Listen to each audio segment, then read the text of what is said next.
Welcome to Chillin' 101. We hope this video helps. You begin by gathering originals and confirming requirements. Start with the official transcript, your government photo ID, and any institutional letterhead.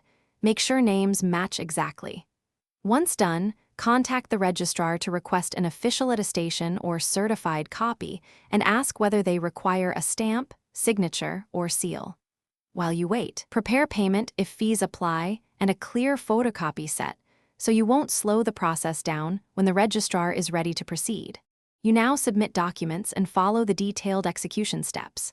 Hand originals and photocopies to the registrar or licensed notary. Explicitly request a certified transcript certificate with date, stamp, and authorized signature. Make sure they include institution identifiers like logo or seal. If they use a cover letter, confirm wording.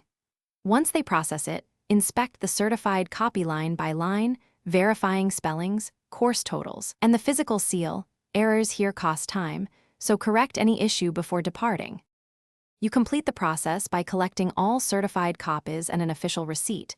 Request at least 2 certified copies for future use. Immediately scan a high-resolution PDF and save encrypted backups so you can send a clean digital version when needed.